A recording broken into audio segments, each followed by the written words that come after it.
Just like Bleach and Tokyo Ghoul, Jujutsu Kaisen's art changed incredibly across its runtime, but unlike those two, JJK changed a lot differently. If Tokyo Ghoul and Bleach went from a cartoony aesthetic to a realistic one whilst keeping their original sleek nature, then JJK is the opposite. It goes from a clean, sleek, well-rounded art style to a far more stylized and rough one.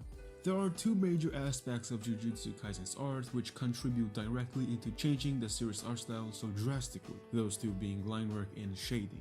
I won't be spoiling the story of Jujutsu Kaisen, but keep in mind I have to use some panels to convey my points, but I won't give any context for said panels. Now let's begin. In chapter 1 you get these amazing panels of Megumi, rich with pencil shading, and all of it kinda blends in with each other. It has many different tones to it. If you look at Dragon Ball's art style for example, you can clearly see borders between light and darker shading, but in Jujutsu Kaisen it is softer, allowing these two to blend in with each other in a realistic manner.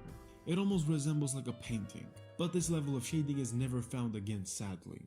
Few chapters onward, the manga takes a far more common approach to its shading, using mostly light gray sparingly, especially in front of highlighted surfaces. This shading is accompanied by cross-hatching.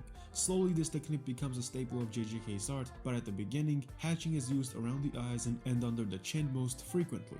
There were some small patches here and there, but these two areas were mostly consistent, whilst other parts of the drawings were still dominated by clean and slick artwork. The line work rarely sees any discrepancies between the major connecting lines. If you look closely, you can tell that the actual line work almost feels like it was done in a single go, and they are very smooth and connect to each other almost seamlessly. But despite this sleek art, JJK did not shy away from changing its art style whenever fitting the moment.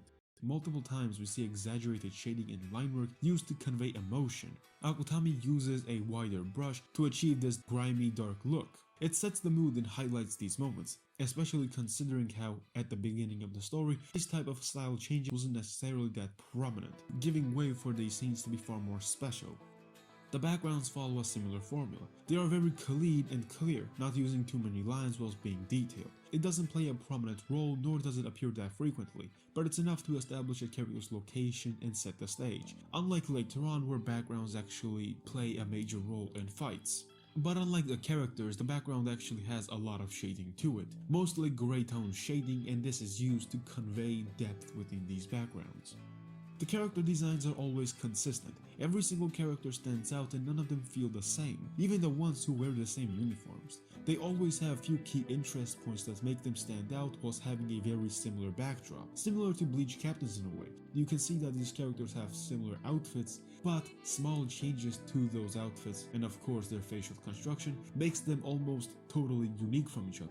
The designs also help to convey the characters' personalities and their ability. Since Jujutsu Kaisen is very complex with its power system, it really helps to have some kind of a visual element that tells you what a character's possible power is, or at least a major contributing factor to it.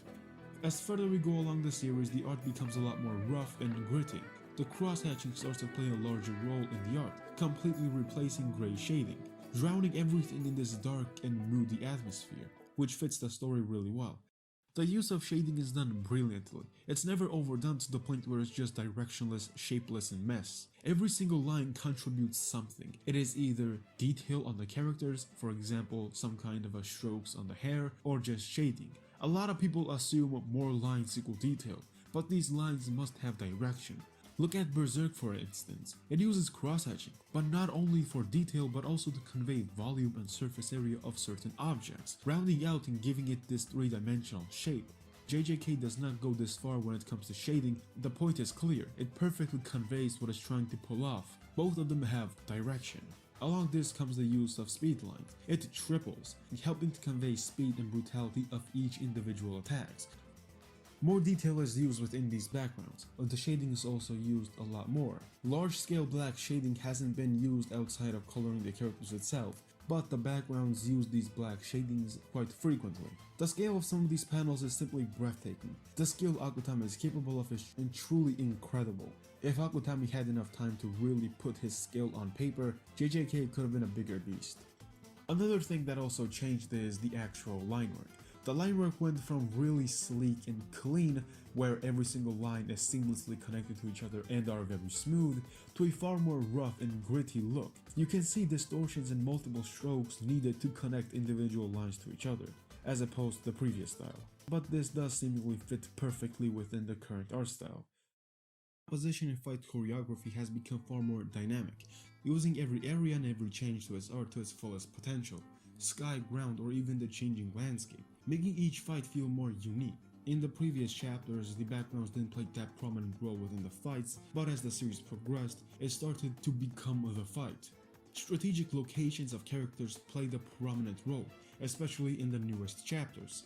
Gege Akutami also starts to use more techniques to convey action scenes, aside from more speed lines. For example, force shortening, a technique that allows parts of objects that are closer to the camera to appear bigger. This can be used to really strengthen motion and speed of certain objects and moves. Overall, Jujutsu Kaisen's art went from a sleek, minimalistic art style to a very packed and rough one. This change is very surprising, since a lot of series keep their essential style all the way up to their end. With Bleach and Tokyo Ghoul, despite their overwhelming change, they always kept the sleek and clean feel all the way up to the end. JJK, compared to other heavy hitters in Shonen Jump, hasn't been running for that long, so only time will tell how much the art will change from here on.